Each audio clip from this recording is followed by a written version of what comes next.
achieving scale, while at the same time also encouraging our defense startup ecosystem to really flourish at a time when the theater of war is completely changing. And of course, the second challenge is strengthen our competitiveness. The Draghi report, which was read by all of us and applauded by all of us, I think presents a pretty accurate diagnosis of the problems, but also the opportunities that we have as a united continent. We're a big market, we're a big trade power. We can do much more at scale, but we need to address issues related to the single market. We need to address issues related to energy. We have a completely fragmented energy market. We need to be much more competitive when it comes to energy. We need to move from words to actions when it comes to the Savings and Investment Union, mobilize private capital in order to invest in our economy. And I would argue that at the European Council, there is a general understanding that these are accepted principles. So now we need to move from agreeing to what we need to do to actually implementing these policies. And I think that the next years are really going to be make or break for Europe. And we had a discussion already today regarding the new budget. How much money can we actually commit to these ambitious goals? I think we will have a difficult discussion to convince maybe our more conservative, fiscally conservative friends in the European Union that we need to also mobilize European resources, not just national resources, to implement these goals. But let me conclude my first remarks by saying that we had a similar discussion back in 2020 when many countries, I remember Angela Merkel, was against the Next Generation EU until she changed her mind. And she realized that this is really the time to mobilize European resources to address these challenges. So I think we have our work cut out for us over the next months. But I remain quite optimistic that at this inflection point, Europe has a much more important role to play. And this is something which is understood both by the European Council. I think it's also understood by the European Parliament. It is understood by the Commission. But of course, Europe does not always move at the speeds that many people expect. But when it does move, it can move big. Now, one of the criticisms I keep hearing is that Europe has become the super regulator of the world. Is this super regulation a way to defend European sovereignty?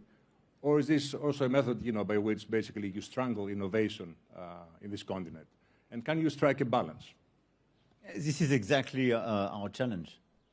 I really believe that we over-regulated some sectors.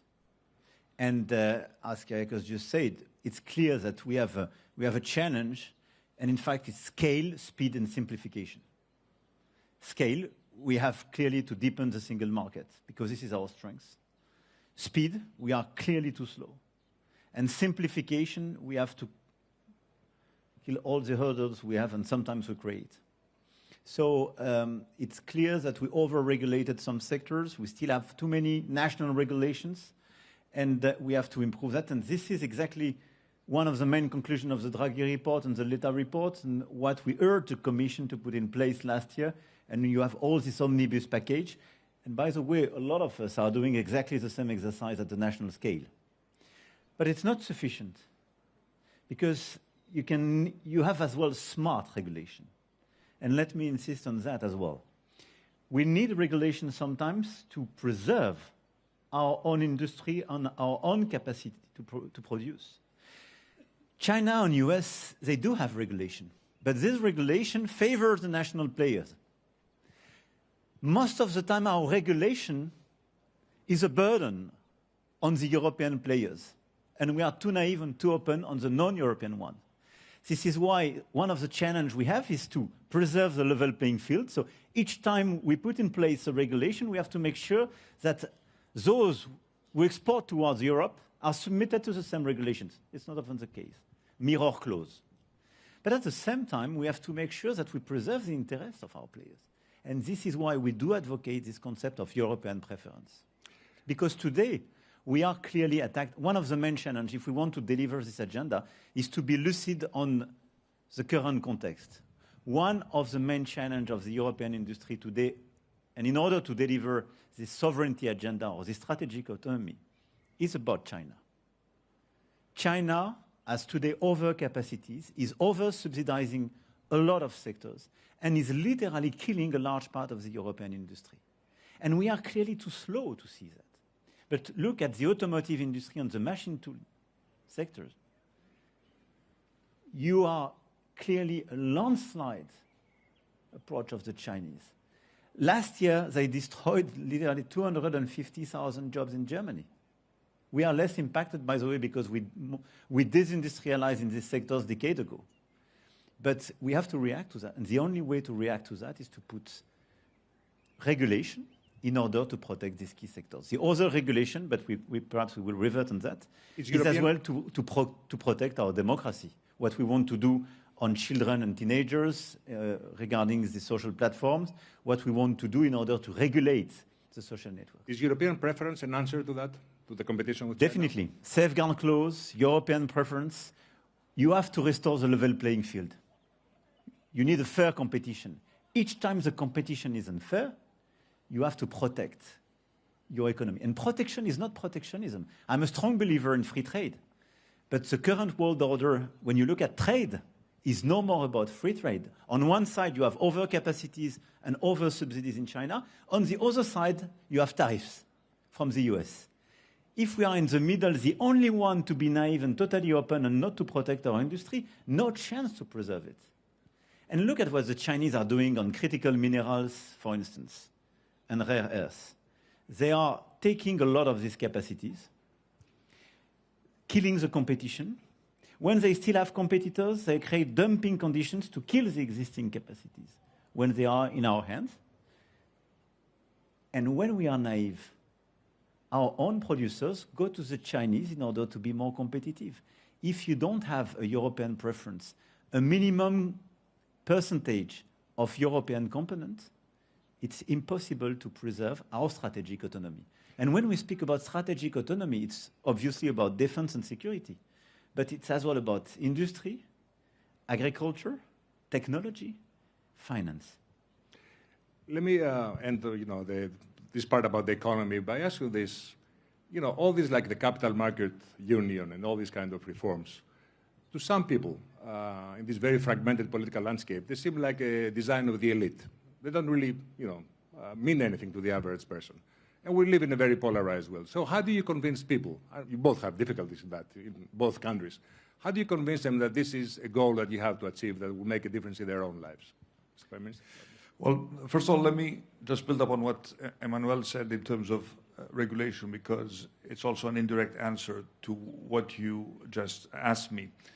The 28th regime, the idea that you can have one legal construct applicable to startups through which they can operate in the entire European Union was a recommendation by Enrico Letta, something which was enthusiastically supported by us and will become a reality very soon. This is an example, I would say, of smart deregulation, but also regulation at the European level. I've been a big proponent of picking our regulatory battles smartly vis-à-vis the US. And I absolutely agree with Emmanuel, two areas of great focus. The first is the protection of children and teenagers from social media and from addictive scrolling. I expect that the momentum that has been built at the national level will also be transposed to the European level very soon. I think we need to send a very clear signal also to the big tech companies that there are certain things which are off limits, that they cannot make money from capturing our children's attention, because we know this is detrimental to their mental health. And the second battle, which we will fight, is preserving the public space. When people debated in Athens, even then you had fake news. You had rumors. You had to manage, the challenges of populism. But what is happening now is clearly getting out of control.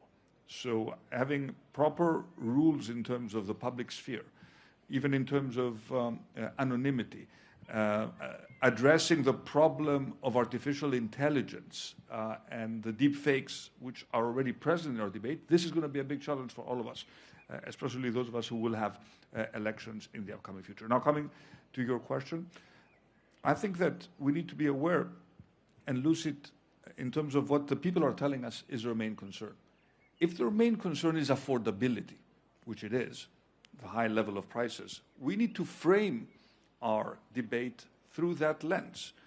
And we need to explain to people that by improving competitiveness, this means better paying jobs. This would mean that free trade means lower prices, that having a functioning market will promote European well-being to the point where we can continue to finance our unique European welfare state. So I think you're right in terms of not making these debates very technical and not using the traditional Brussels language, and to explain to people why, for example, a free trade agreement can be good for our olive oil producers because we are opening up the market in India, for example, and that it will promote exports this way, and why supporting the startup ecosystem will mean bringing back French people or young Greeks from the US to actually work and build foundational AI models in Europe, because this means better wages, more productivity. So making this connection between the macro performance, what it means to improve productivity, and what this means for everyday people, it's critical. We've discussed this at the Council. When we talk about productivity, it doesn't mean anything. It doesn't mean anything. People are struggling today with prices, and the answer to that is better wages, lower taxes, but you can only do that if you improve the productivity. Okay, Mr. President, how do you make people understand that this is, they have to take ownership of these reforms as well? The capital market union, it was your question. One of them is the capital. We can take this one. It seems to be super technical, but we tried to deliver during a decade, and it's not yet finished, a banking union, and now we launch this capital market union. We are fully aligned, and I think it's super important. Why? As Europeans, we have more savings than the Americans. This is true. But these savings, because of our regulation and the lack of integration of these capital market unions, goes to the financing of our bond market. So it finances the debt of the states and governments or our corporates. Or it goes to the US to finance the US innovation, because they do have a powerhouse and a good capital market. Having a strong capital market as Europeans means having the capacity to put our savings at the right place to finance innovation and activity creation. This is what we have to explain. And all of us, we want to have the best innovation of this world. And at the same time, we want this affordability, we want to be part of the world, we want to create jobs, we want to have this innovation, and we want to be free and independent. If you get all these innovations by buying products made on the other side of the world because they had the capacity to invest in this innovation, you are losing something. And clearly there is no reason why, regarding the amount of savings we have, we are not able to channel properly these savings to the financing of innovation and equity. This is exactly what is at stake with the Capital Market Union. In order to do so, we have to simplify our regulation in order to build an actual European player, or a series of actual European players, but kill all the barriers and build real European players. This is the only way, plus simplification, once again, of some regulation in order to allow these savings to be invested in innovation, in equity, and taking risks. We have half an hour to cover a lot of issues. And then inevitably, we're coming to Trump at some point. You knew this was going to happen, I guess. Trump says that Europe is spoiled, and that basically Europe has outsourced its defense to the US after the war. And the truth is, in Hormuz, we can see that Europe cannot undertake a mission by itself during war circumstances. And even in Ukraine, if there's going to be a security commitment by the Europeans, you cannot do this without the backstop by the US or air cover. How is this going to change? First, we should not underestimate that this is a unique moment where a US president, a Russian president, a Chinese president are dead against the Europeans. So this is the right moment for us. Wake up. And if There have been many wake-up calls, Mr. President. Yeah, but I mean, if we don't believe in ourselves, no chance that the others will say suddenly they are super guys. So we have to be a little bit self-confident and deliver an agenda. And let me disagree with you on Ukraine, taking the example. When the war started in February 22, a lot of people were skeptical about our capacity to react. But matter of fact, what happened? Day one, we took sanctions on Russia, unanimity. We are taking the 20th package. And the Russian economy is suffering from that. Don't believe the fake news. They are suffering. Day one, we expressed our clear solidarity to Ukraine in a clear framework. We don't want to be part of this war directly because this is dealing with a nuclear country close to our borders, but we will contribute and help the Ukrainians in their resistance war. And we did it. And we are number one investor by far as Europeans. Ukraine is resisting very well, much better than a lot of people thought. And the same, we are doubting about the capacity of the Europeans, were those saying 6 months ago, Ukraine will collapse during winter time. They took even some territory from the Russians during the past few weeks. So we took sanctions, we remain all together. We provided a lot of support to the Ukrainian on finance, on capacities in the different fields. And third, we built for the very first time this coalition of the willing. And let me tell you, my contribution to the coalition of the willing is not, absolutely not, contingent to the US support or any US backstop. But what you have to see is that this coalition of the willing we launched in February last year as a reaction to this famous moment in the Oval Office with President Zelensky was a clear signal we are ready to take our fair part of this burden and we want to decide for ourselves. And this coalition of the willing, we launched it with the UK. All the Europeans are contributors, but we have Canada with us. We have Australia, New Zealand, Japan, not just the EU, because you have as well Norway and the UK.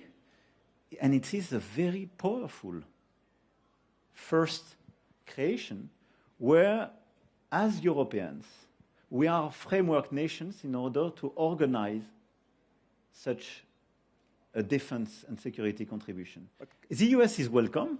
It's super important if they provide the monitoring on the front line. It's very highly appreciated if they provide the backstop. But we already decided to do so. And what I decided for France to do is not contingent to the American involvement. But let me ask you both something. It's a mystery to me. Europe has Airbus. Airbus is a global success story. Why can't you work on a joint, fighter, next-generation fighter? I know you're very frustrated by this. You've been trying very hard to have European, cooperation on this. Why is this happening? Is it national egos? Is it business interest? What's the reason behind all this delay and all this hesitation? Well, we're not building any fighters. We're just buying them. We'd just like to participate. But you're right. We'd just like to participate more in this project. You have the same boats, right? You have the same frigates. But this is a pretty good example of streamlining our purchases, getting better prices, having Greek shipyards contribute, and they can contribute more. I think it is a very, very good example of what we mean by streamlining standards and by obtaining economies of scale. You mentioned the example of Airbus, and I think it's a correct one. The problem is that our merger rules were simply looking at the single market. So we tried to prevent companies from becoming too big to take an advantage vis-à-vis other European players. This logic is completely outdated these days, in certain sectors at least. You remember there was a famous train merger that never happened because the European Commission at the time felt that it was a threat to the single market. But now we're competing with powerhouses. China, which is, as the President said, heavily subsidizing a series of sectors and is expanding in high-end manufacturing. And we should be perfectly lucid that the combination of AI and robotics at the scale at which is happening in China is a colossal threat to our entire manufacturing sector, not just the sectors where the Chinese are competing now. So we need to be aware of that. So change the merger rules and be more generous with European champions. For example, I mean, we are a medium-sized country. When Euronext came and wanted to buy our stock market, the opinion of the government was positive, because we understand that we need to be part of bigger companies in order to achieve scale. And when it comes to the next generation fighter, I really do hope that you will find a way to sort it out with the Germans, because it seems inconceivable to me, because we want to be part of this project, that we will be faced with a choice of choosing between two sixth-generation fighters. We don't have the luxury in Europe to do that. So I have full confidence in Emmanuel and Friedrich, because they know they take this very seriously. There are companies, of course, there's Airbus, there's Dassault, not always very easy to deal with, but I really think we need to twist their arm. We have to have one sixth-generation fighter. Can you deliver on this front, Mr. President? We have to deliver. And I think there is no... I mean, this is to be consistent with what we've said from the very beginning of this discussion. If you look at the global competition and the global order, what we need as Europeans is common standards, much more simplification. As long as we have 6 times, 7 times, 8 times more standards than the US, when you speak about missiles, fighter jets, and so on, there is no chance to be competitive in this world. So it goes through mergers, it goes through common projects, it goes through best athlete approach. We have several ways to do so. But we have to go beyond both the national interest and the company's interest, because this is a strategic issue. And for me, defense and security is a very good example of what we've discussed from the very beginning, how to have this strategic autonomy. To have strategic autonomy is to buy European and to produce as Europeans. And this is why. This is, by the way, what we are doing as well on submarines together. You decided to buy French submarines, and the Kimon is a great source of common pride, and we'll go tomorrow to this frigate together. But progressively, you will have more production on the Greek side, and this is as well a cooperation, because it should be progressively a European production. And this is the way, as Europeans, to deal with this issue. A lot of countries didn't have a strong European industry. We cannot just ask them, stop buying Korean or Americans. We should say, you should buy European, because this is the only way to be more independent. And the day we are disaligned with the Americans, for instance, you will make sure that you can still have your products, your arms, your munitions, your weapons. But you have to give them the fair share and to create as well industrial opportunities and upsides. And this is exactly what we are doing. And this is the main revolution, which is clearly on track as European scale, because we underestimate the fact that after the Second World War, defense and security was not an issue for the Europeans, or it was a forbidden topic for the Europeans. It was a national issue, and we were not supposed to cooperate at the scale of the European Union. And the big father was the US, and a big furnisher for a lot of countries. And what is changing progressively is the fact that we decide to have this common solidarity with common programs. So yes, we have to deliver. Yeah, and if I may add, there's also a deep political dimension to this.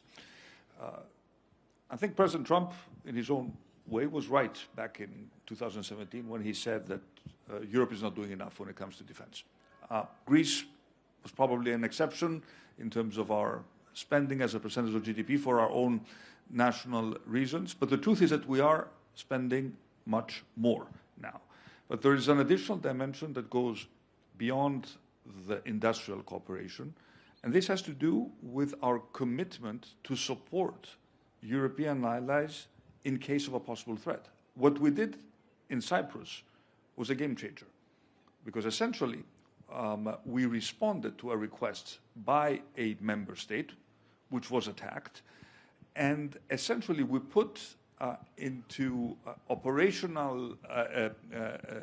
operationalized Article 42, paragraph 7 of the treaties, which is an article no one spoke about until a few years ago. We have a mutual assistance clause in our treaties, and this is our European responsibility. We never spoke about it because we thought that NATO would always do the job. And of course, NATO is there, and Article 5 is a credible deterrent. But what about those countries that are not members of NATO, such as Cyprus? So this is an opportunity to also send a signal that we need to take this article much more seriously. We need to look at the Cypriot lesson, think about what could happen in another case, have exercises in terms of what it would mean if we were again to offer support to a European country under threat. So this is a political statement that we don't just rely on NATO. And we're both of us NATO members, but we don't just rely on NATO, but there is also a stronger European dimension. And by the way, I think this is also good for NATO. I think rebalancing the relationship with the US inevitably will be the result of a stronger Europe. Otherwise, the relationship is going to be lopsided, and we will be eventually pushed around without being able to assert and defend our own positions. We're down to the last 20 minutes. I want to ask you, with all respect, to keep our conversation a bit brief so we can cover a lot of things. You called NATO brain dead a long time ago. It was probably the right prophecy. I think NATO is now in the intensive care. You think it's going to survive? I mean, this morning we heard the Pentagon is thinking about kicking Spain out of NATO. Do you think there might be a European NATO? Or what is that going to look like? I think first we had a wake-up call provided by President Putin in 2022, and it was the original objective of NATO. But it's clear that NATO is under pressure. First, because it's clear that the Europeans had to take their fair share of the burden, what Kyriakos just mentioned, and I agree with him, so everybody is spending more.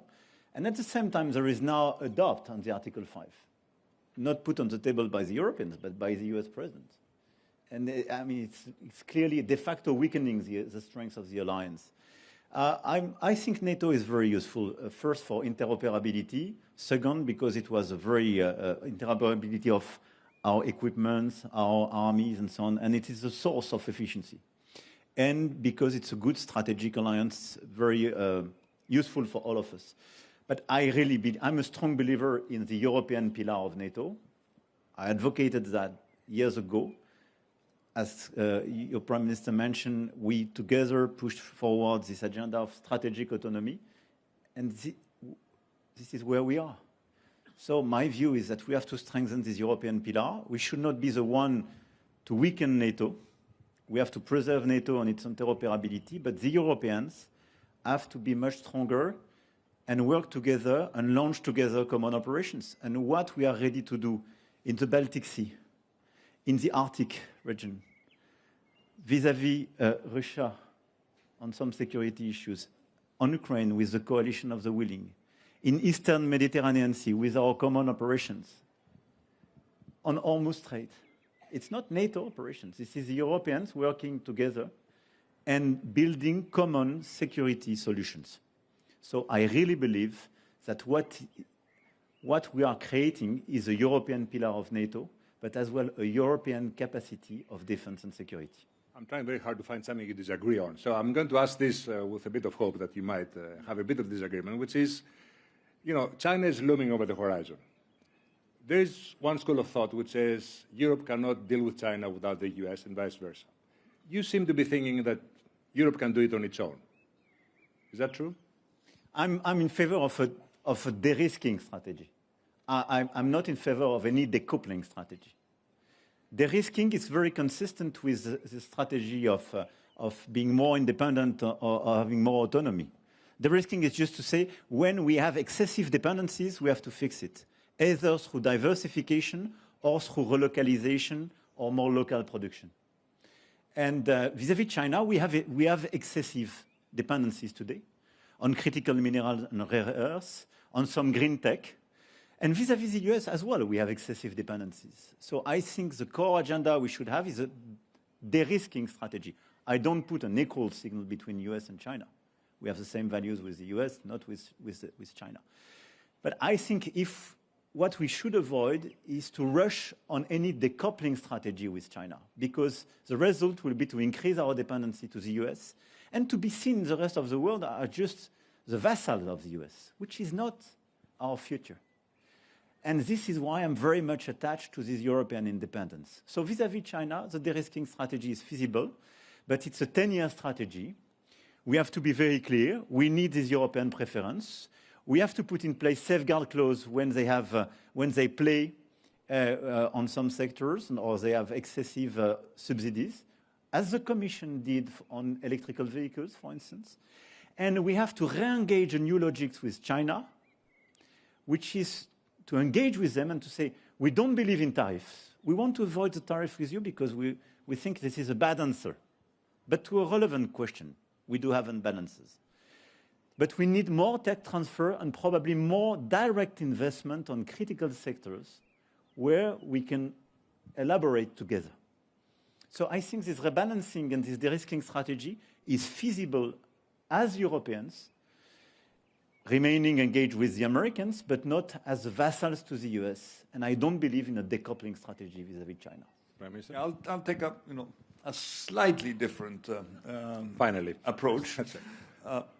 We've had this debate at the European Council numerous times, whether the current US administration is essentially a continuation of previous administrations which had already sent us, clear signals that they were putting American interests as the absolute first priority, or whether it is something rather unique that could possibly change in the future. I happen to believe that at the end of the day, values, historical bonds do matter, and history is important. And the fact that the transatlantic relationship has endured and has created essentially the post-World War II order, which has been to the benefit of both the US and Europe, has left, is certainly something that we cannot easily discard. And I also do believe that the threat from China in terms of its ability to take over at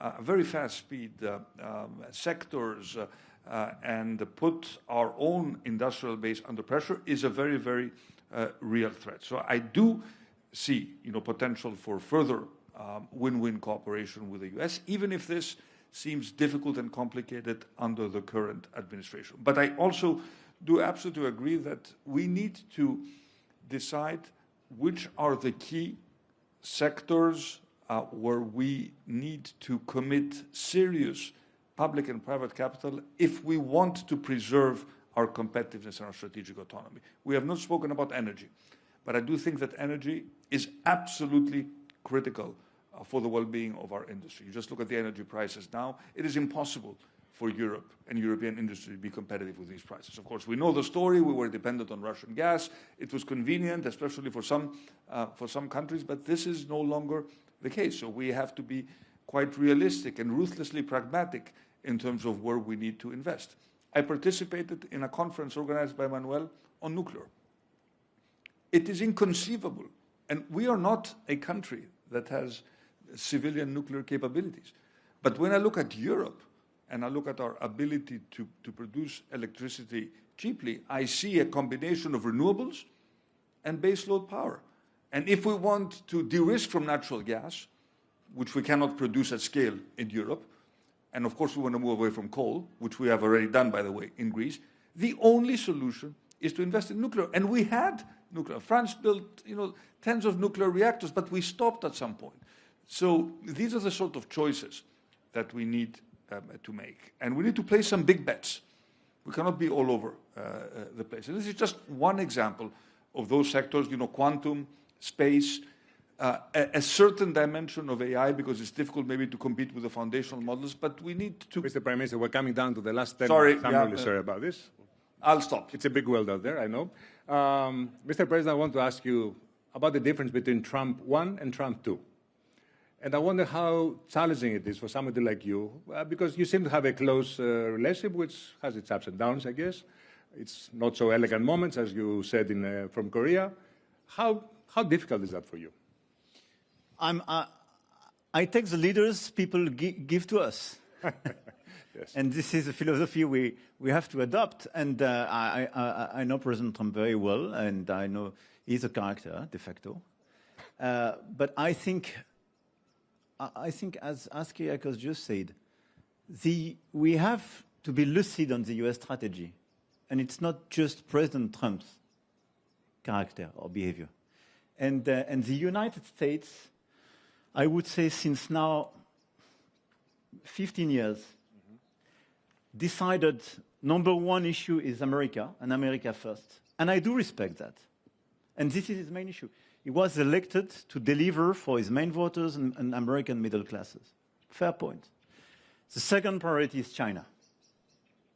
And it started with President Obama, who said, I will be the first Pacific president.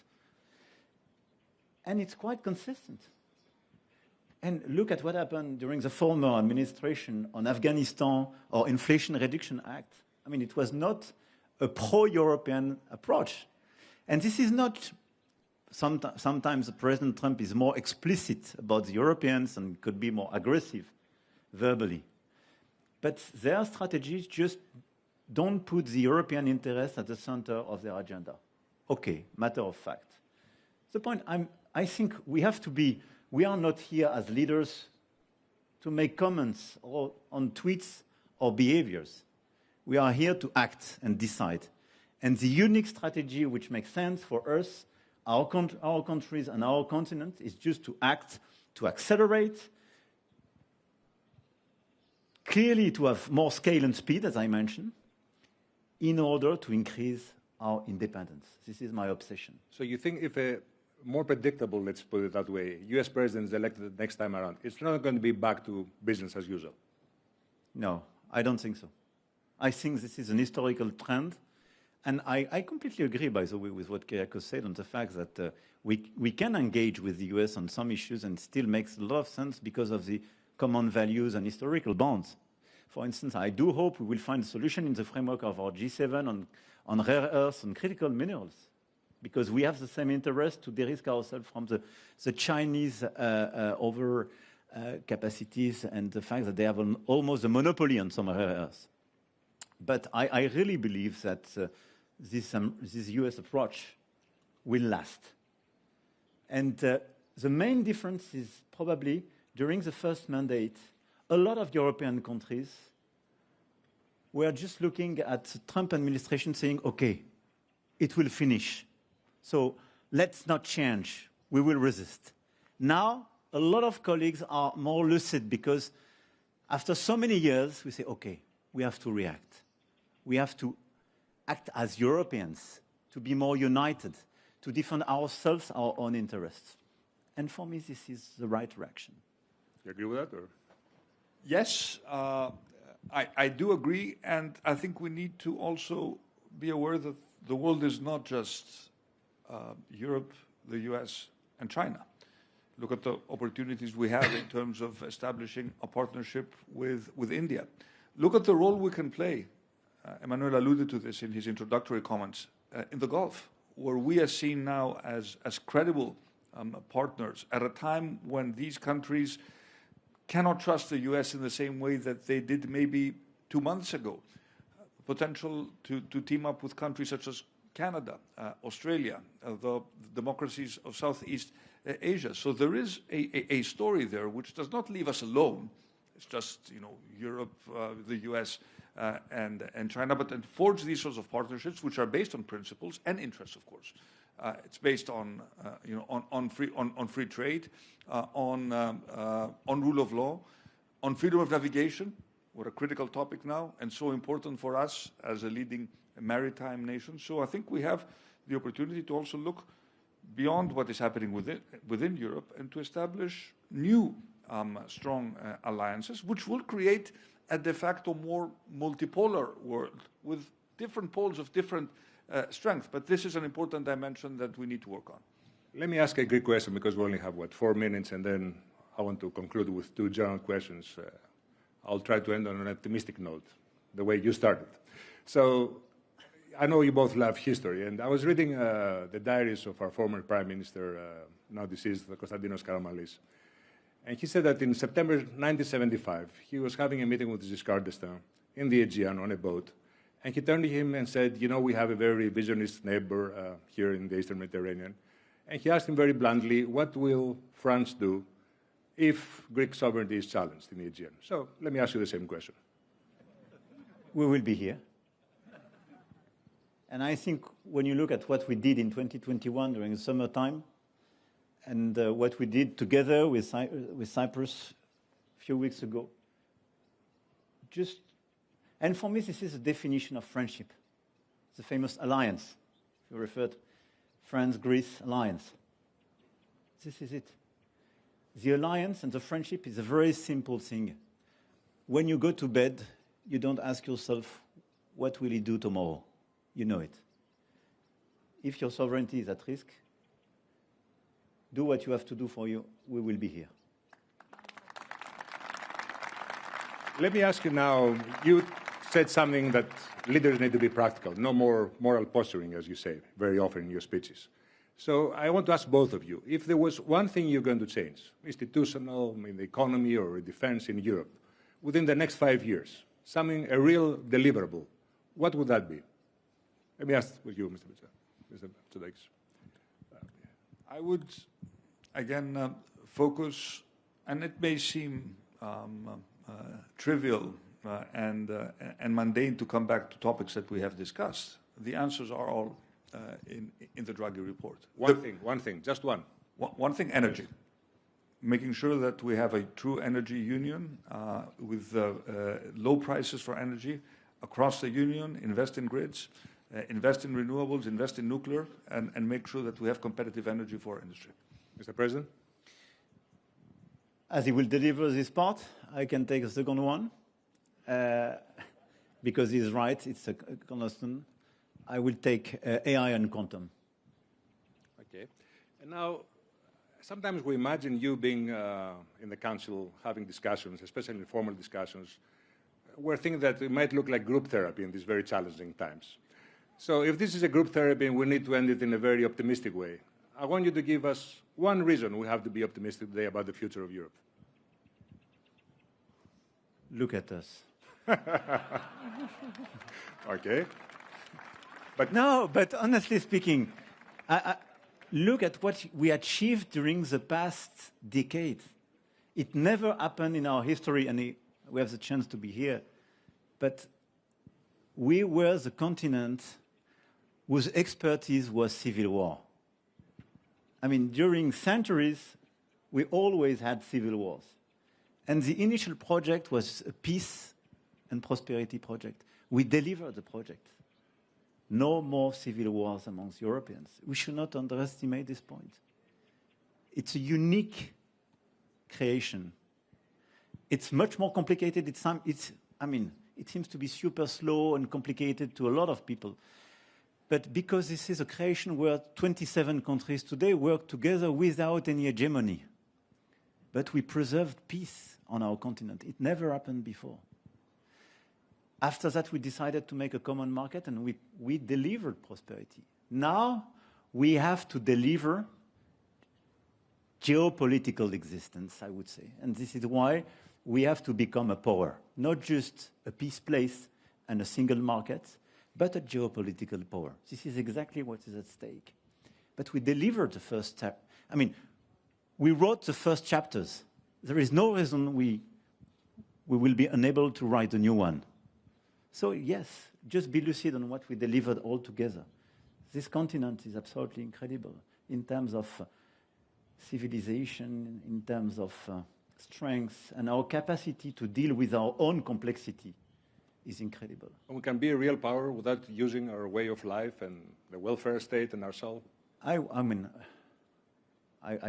say that with a lot of respect and friendship. In your country, you dealt with that. With a lot of courage 15 years ago. So it's clear that we will have to pass reforms. It will be very painful, and we will have to deal with other reforms in the future.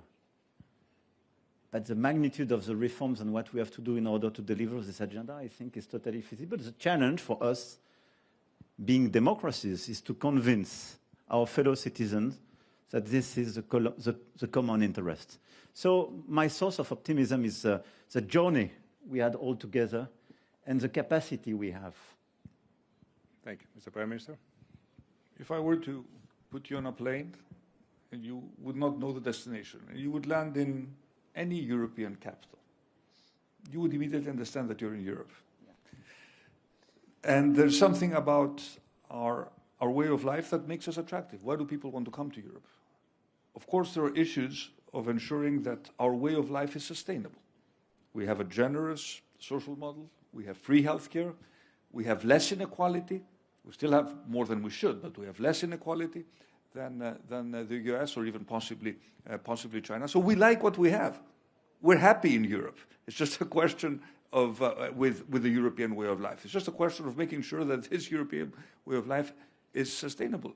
I've been at the Council. Emmanuel has been there for 9 years. I've been there for 7 years. We've taken massive decisions. COVID, Next Generation EU, Ukraine. Ukraine would not have been in a position it is now if it were not for European support. It would have lost the war if it were not for Europe. The same may be true for the US, but it is certainly true for Europe. So we have taken very, very important decisions, and we just need to learn from, from our the major historical figures. And when the time comes, and when the crisis hits, and when we understand that we don't have time, we take the right decisions. And I'm sure this will happen again at the negotiations regarding the next multi-annual financial framework and the financial capabilities we have to do and implement all the ambitious agenda we spoke about today. Well, Mr. President, I was watching President Trump the other day, and he was saying that people of Venezuela love him, and he's thinking that after his second term, if he will not have a third term, he will go to Venezuela and have a political career there. If you're thinking along those lines, I can look at you in the eye and I can tell you Greece will be the place for you. And it's something that you have to think about. Thank you very much for this conversation. Thank you. Thank you. Thank you. Thank you, Alexis.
Mr. President, please explain?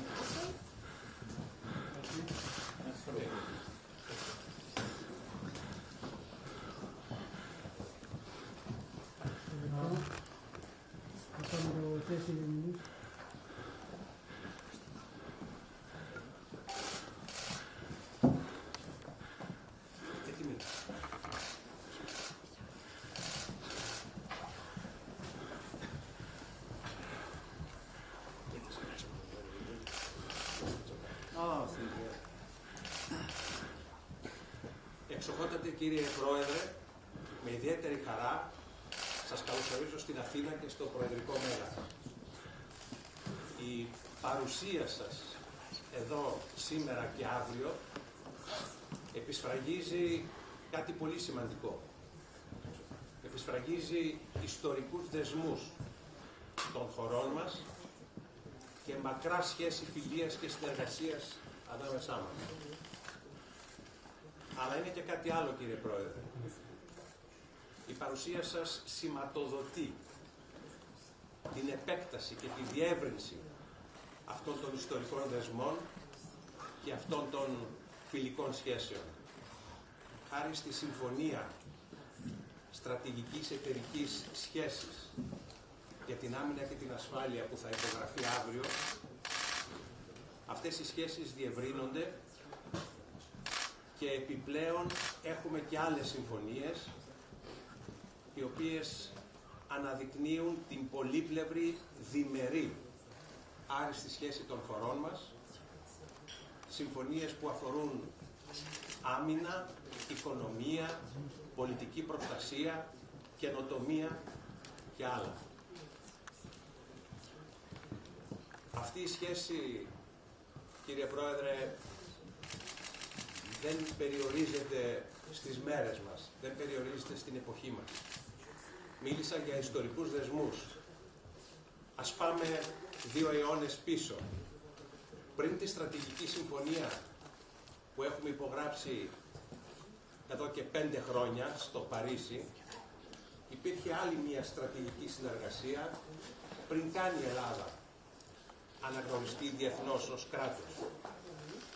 Στο Ναβαρίνο η Γαλλία συμμετείχε στον Ενωμένο Στόλο, ο οποίος καταναυμάχησε τον Οθωμανικό Στόλο και υπήρξε αποφασιστικό βήμα στην επανάσταση της Ελλάδος κατά της Οθωμανικής Αυτοκρατορίας. 1 χρόνο μετά τον Ναβαρίνο, άλλη στρατηγική σχέση, το Γαλλικό Εκστρατευτικό Σώμα στην Πελοπόννησο και η Γαλλική Επιστημονική Αποστολή επίσης στην Πελοπόννησο, κύριε Πρόεδρε, έδειξαν πως αυτές οι σχέσεις έχουν μεγάλο ιστορικό βάθος. Και λίγα χρόνια μετά, η ίδρυση στην Αθήνα της Γαλλικής Σχολής, της πρώτης Γαλλικής Σχολής, η οποία ιδρύθηκε από τη χώρα σας, και της πρώτης Διεθνούς Ακαδημαϊκής Σχολής που δέχτηκε η Ελλάδα το 1846, δείχνουν ότι αυτή η σχέση που θα διευρυνθεί αύριο έχει ισχυρά θεμέλια. Συνεχίζοντας, τονίζω, κύριε Πρόεδρε, πως αυτή η φιλία και συνεργασία που μετουσιώθηκε σε συμμαχία δοκιμάστηκε πρόσφατα και στην πράξη και απέδωσε στην πράξη, με αποκορύφωμα την συμβολή σας και τη συμμετοχή της Ελλάδος από κοινού με τη Γαλλία και άλλες ευρωπαϊκές χώρες ως ανταπόκριση στο αίτημα της Κύπρου για αμυντική συνδρομή. Εξοχότατε, κύριε Πρόεδρε, είμαστε μέσα σε ένα κόσμο γεμάτο αβεβαιότητα και πολλαπλές κρίσεις. Αλλά αυτή η σύμπλευση των δύο χωρών μας είναι βέβαιο, κύριε Πρόεδρε, ότι αποτελεί ένα υπόδειγμα σχέσης, αλλά ταυτόχρονα επιβεβαιώνει πως η στρατηγική αυτονομία της Ευρώπης μέσω τέτοιων διμερών σχέσεων μπορεί να κατακτηθεί. Βρισκόμαστε σε μια κρίσιμη περίοδο όπου η διεθνής ειρήνη, η διεθνής ένομη τάξη βάλεται, υπονομεύεται από αναθεωρητικές τάσεις και από αναθεωρητές, οι οποίοι μάλιστα, κύριε Πρόεδρε, είναι και μέλη του Συμβουλίου Ασφαλείας των Ηνωμένων Εθνών. Οπότε εμείς τι κάνουμε? Εμείς παραμένουμε προσιλωμένοι στην αξία και στην ανάγκη εφαρμογής του διεθνούς δικαίου. Και αυτή η προσήλωση είναι ο μόνος δρόμος ο οποίος μπορεί να οδηγήσει προς τη διεθνή ειρήνη, προς την ασφάλεια και την ευημερία του σύγχρονου κόσμου. Κύριε Πρόεδρε, στον περασμένο αιώνα, στις δεκαετίες του 60 και του 1970, σημαντικές, προβεβλημένες, ιστορικές προσωπικότητες των δύο χωρών μας εδραίωσαν τη σύγχρονη μορφή των διμερών μας σχέσεων. Ο Κωνσταντίνος Καραμανλής από πλευράς Ελλάδος, σε δύο φάσεις της πρωθυπουργίας του, ο στρατηγός Ντε Γκόλ εκ μέρους της Γαλλίας και ο Βαλερί Ζισκάρ ντ'Εστέν υπήρξαν τα πρόσωπα εκείνα που έχτισαν τα θεμέλια πάνω στα οποία η εξαιρετική μας σχέση βασίζεται. Και με αυτή τη διαπίστωση αυτής της εξαιρετικής σχέσης που βελτιώνεται συνεχώς και βελτιώνεται συνεχώς ακόμη και με την πριν από λίγα λεπτά φράση σας ότι η Γαλλία θα είναι εδώ για την Ελλάδα όποτε χρειαστεί. Αυτή η σχέση λοιπόν δυναμώνει με την παρουσία σας και θέλω να χαιρετήσω αυτή τη σχέση και αυτή σας τη στάση και να ευχηθώ, κύριε Πρόεδρε, οι αυριανές επαφές σας με την ελληνική κυβέρνηση να φέρουν άριστα αποτελέσματα προς όφελος όχι μόνο των δύο λαών, Γαλλίας και Ελλάδος, αλλά και προς όφελος του ευρωπαϊκού μας οικοδομήματος. Σας καλωσορίζω λοιπόν και εύχομαι κάθε επιτυχία στην αποστολή σας.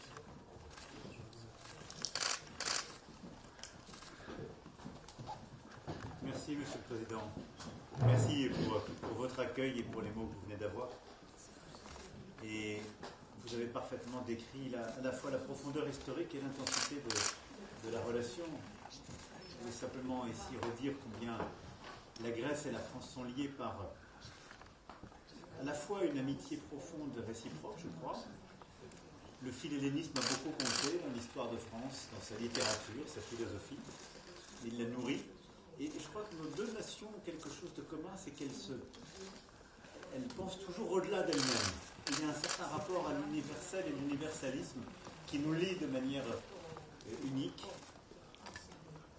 Le XXe siècle a conduit à des temps parfois difficiles, et votre pays en a en particulier éprouvé. Nous avons chacun connu nos drames, mais au fond, depuis ces dernières décennies, d'abord la France, la Grèce, l'Alliance est une histoire singulière depuis que la vie démocratique est ici revenue. Ensuite, l'aventure européenne qui nous lie. Et je crois que ces dernières années ont marqué un tour tout à fait nouveau dans ce désordre mondial que vous venez de caractériser très justement. C'est à la fois notre partenariat stratégique, ce qui a été fait dans 2021 et après. Les avions, les frégates, notre solidarité, notre présence, notre ambition commune, notre affinité sur les questions européennes. Et c'est demain, en effet, ce partenariat stratégique mondial qui va permettre à la fois de consolider cette alliance en matière de défense et de sécurité, mais qui va aussi la compléter dans des tas de domaines. La culture, où nous sommes déjà évidemment très présents ensemble, recherche, la science, la vie économique, l'énergie. Il n'y a aucun domaine qui va échapper au renforcement de notre partenariat stratégique, à la force de celui-ci. Et je crois que c'est vraiment une nouvelle ère qui s'ouvre, à la fois sur la relation bilatérale, évidemment sur les questions européennes où nous sommes affinitaires, dans la région, et vis-à-vis de l'ensemble des pays riverains de la Méditerranée, à l'égard desquels nous avons une politique commune.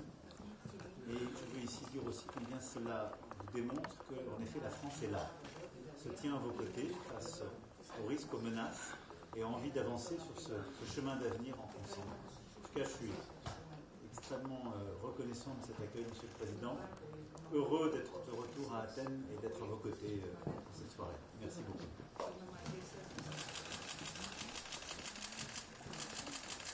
Voilà.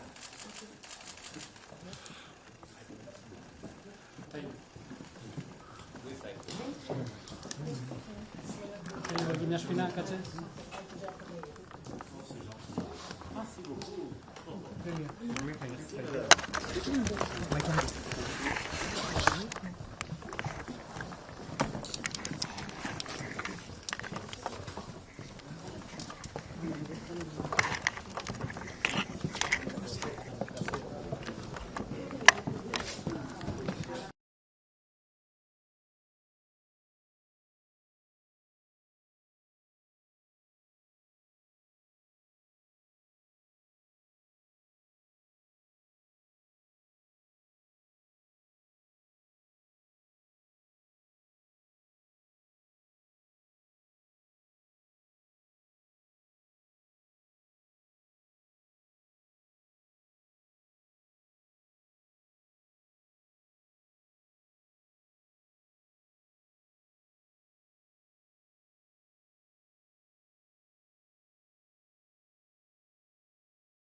προφητόριο για Έλληνες διανοούμενους, επιστήμονες και καλλιτέχνες, οι οποίοι διέπρεψαν στο φιλόξενο και φιλελεύθερο περιβάλλον. Δεν ξεχνάμε επίσης, κύριε Πρόεδρε, τη στήριξη της χώρας σας τόσο και την αποκατάσταση της δημοκρατίας το 1974 και την ένταξη της χώρας μας στην Ευρωπαϊκή Οικονομική Κοινότητα, όσο και κατά τα δύσκολα χρόνια της οικονομικής κρίσης. Μέσα από αυτή την πορεία, το 2021, η παραδοσιακή ελληνογαλλική φιλία μετουσιώθηκε σε μια ουσιαστική συμμαχία πριν 5 χρόνια.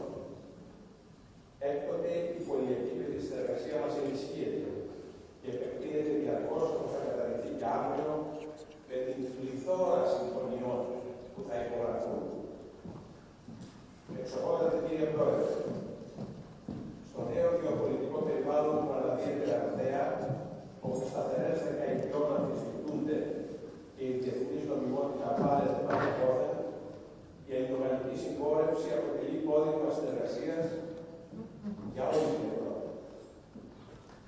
Μια Ευρώπη που οφείλει πλέον να αναλάβει τις ιστορικές της ευθύνες, καθιστάμενη μια ισχυρή γεωπολιτική δύναμη. Διότι, όπως πολύ σωστά είπατε πριν λίγα χρόνια, οι εποχές της ανεμελιάς αποτελούν παρελθόν. Το Φεβρουάριο συμπληρώθηκαν 4 έτη πολέμου στην Ήπειρό μας.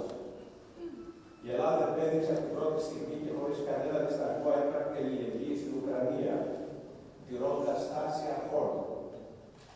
Απέναντι στον παροχημένο αναθεωρητισμό και την ομοίβια της ισχύως, η Ελλάδα προτάσει παντού και πάντα προσήλωση στις θεμελιώδεις αρχές του διεθνούς δικαίου, όπως η απαγόρευση χρήσης ή απειλής χρήσης βίας, ο σεβασμός στην κυριαρχία και την εδαφική ακεραιότητα των κρατών και η ειρηνική επίλυση των διεθνών διαφορών. Και δεν θα μπορούσε να πράξει διαφορετικά η Ελλάδα.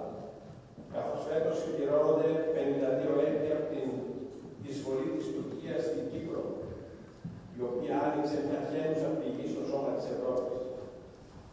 Δεν ξεχνούμε ποτέ ότι το Κυπριακό είναι ζήτημα παράνομης εισβολής και κατοχής, από την οποία δεν πρόκειται να παραχθούν ένομα αποτελέσματα.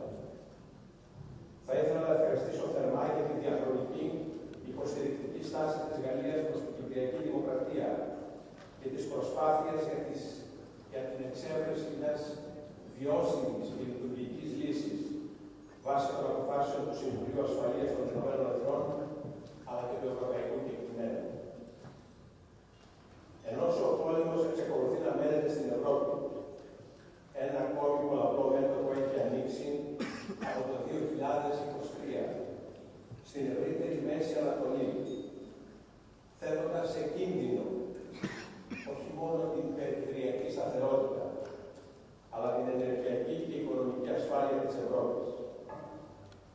Στη χαοτική σημερινή συγκυρία θα ήθελα να εκπέμψω μήνυμα αυτοσυγκράτησης, σύνεσης, καθώς και συμπαράστασης στα χιλιάδες αθώα θύματα του πολέμου, μεταξύ των οποίων είναι και οι χριστιανοί της Μέσης Ανατολής. Είναι σαφές ότι η λύση στα χρόνια προβλήματα της περιοχής δεν μπορεί παρά να προέρθει μόνο από το διάλογο και τη διπλωματία. Σε αυτό το περιβάλλον αλλεπάλληλων κρίσεων, η Ευρώπη βιώνει πρωτόγνωρες προκλήσεις που δοκιμάζουν τη συνοχή της ως ένωσης κρατών, αλλά και την ανθεκτικότητα των ίδιων των κοινωνιών μας. Το μεταναστευτικό, η ραγδαία τεχνολογική πρόοδος, η ενεργειακή επισφάλεια, η οικονομική αστάθεια, η άνοδος των άκρων, οι υβριδικές απειλές και η κλιματική κρίση συνιστούν συνθήκες που ενδεχομένως να ενταθούν τα επόμενα χρόνια. Κανένα ευρωπαϊκό κράτος δεν μπορεί να αντιμετωπίσει από μόνο του αυτές τις απειλές, ούτε να αδράξει τις ευκαιρίες που παρουσιάζονται. Η Ευρώπη λοιπόν οφείλει να κινηθεί ταχαίως με συντονισμένα βήματα, τόσο προς τη στρατηγική της αυτονομία, όσο και προς τη διεύρυνσή της, προκειμένου να διαδραματίσει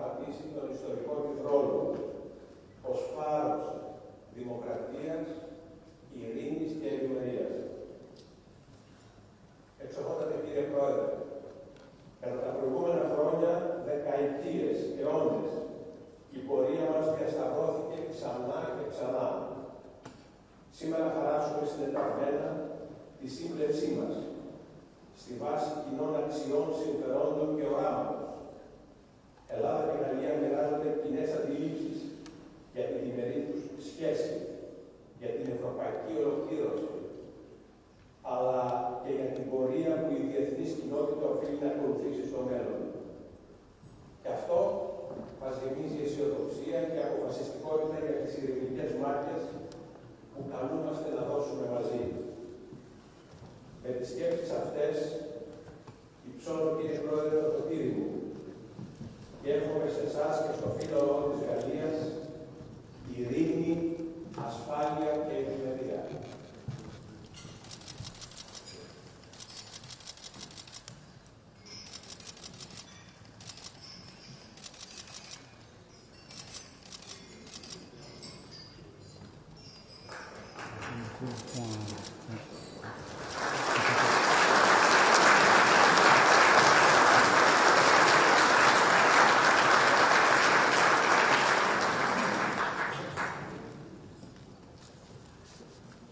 Monsieur le Président de la République et des Madame, Monsieur le Premier ministre, Mesdames, Messieurs les ministres, Messieurs les parlementaires, Mesdames et Messieurs, au programme de qualité.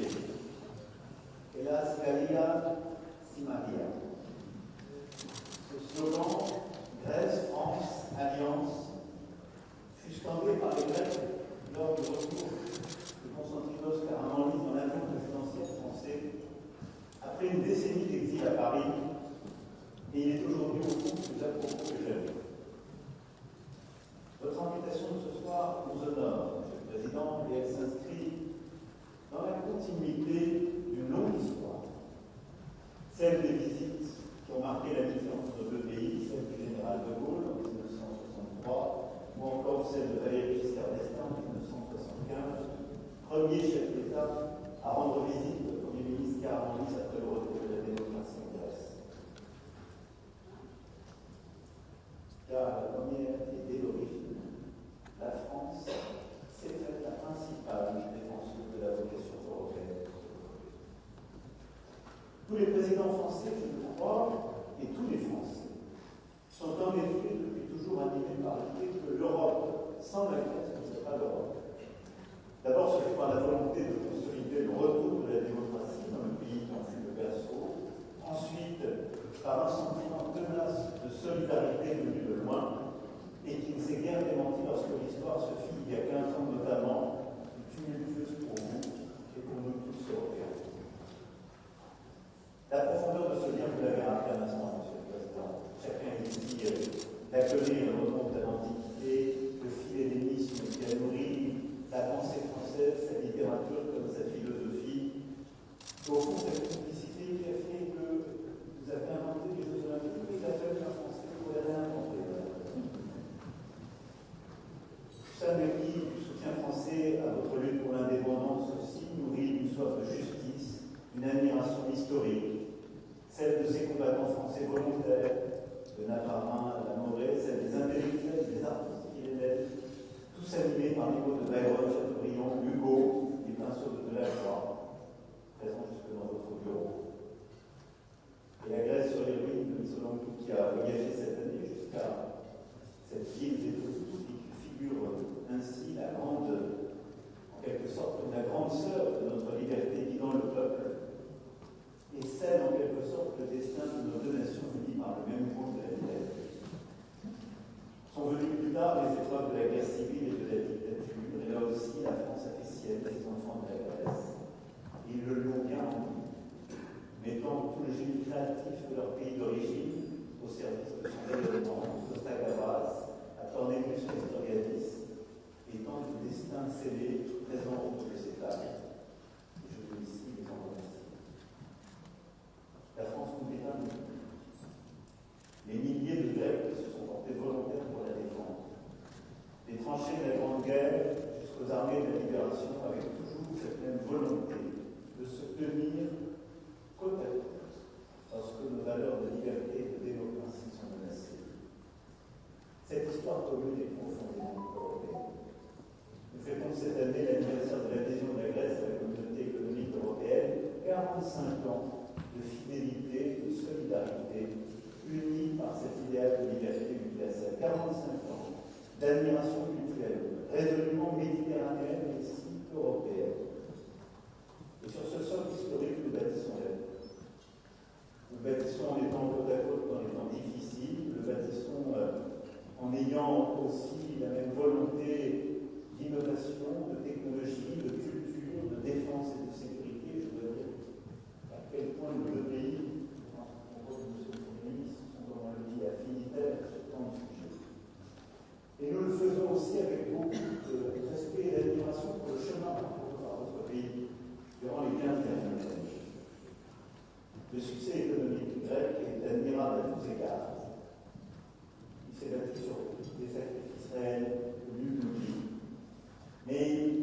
renforce le respect de toute l'Europe et a rendu l'Europe elle-même plus forte, succès incarné symboliquement depuis quelques semaines par votre présidence de l'Eurogroupe que la France a soutenu. Alors, vous avez tout dit des tumultes actuels du monde et je ne veux pas être plus long, Monsieur le Président. Et au fond, en effet, depuis 2021, nous avons construit un partenariat nouveau au service de votre sécurité, de notre souveraineté, conscient aussi que lorsque la Grèce peut être menacée, c'est l'Europe tout entière qui est, et la France aussi. Demain, nous allons ensemble renforcer ce partenariat en lui donnant un visage nouveau, continuant à renforcer le lien en matière de sécurité et de défense, mais aussi de culture, d'économie, d'innovation. Aucun champ n'échappera à ce qui va être scellé demain et ce que vous aurez à nourrir. Et je le dis ici devant les plus éminents représentants de nos industries, de notre économie, de notre défense, de notre culture, qui sont présents autour de ces tables. Et vous aurez à le faire parce qu'au fond, notre destin est scellé depuis tant de siècles. Mais les troupes du monde que vous avez parfaitement décrits le rendent plus vivant. Alors, j'avais un discours beaucoup plus élaboré, que je l'ai dit tout à l'heure avec le Premier ministre, nous revenons demain. Et vous avez parfaitement dit les choses, Monsieur le Président. Je m'inscris dans vos propos. Parce que je vois les chandeliers qui sont progressivement consumés par la bougie. Et je ne voudrais pas retarder davantage ce dîner. Et en voyant cette image, je me reviens simplement pour dire les choses avec des mots spontanés. Une image que j'ai souvent convoquée et qui est dans les lettres de dire à ceux qui me demandent. Il va un jour chez elle pour la retrouver. C'était son amour. Et alors qu'elle est absente, il écrit que la bougie progressivement se consume. Et il écrit avec frénésie, noircit les pages. Et à un moment, la bougie se consumant, il me voit peut-être. Et il a cette phrase pour lui dire, je ne sais pas si j'écris encore sur la page, mais partout vous n'arriverez pas à me lire, lisez simplement quelque chose. Alors que tous les mots que je n'ai pas prononcés ce soir sont au-delà de tous les grands discours. Je voudrais simplement que vous êtes tous ici, en classe. Vous sachiez une chose très profonde. C'est qu'au-delà de tous les mots, au-delà de ce que je n'ai pas prononcé ce soir, pour pas dire, n'oubliez jamais que les Français vous aiment. Et que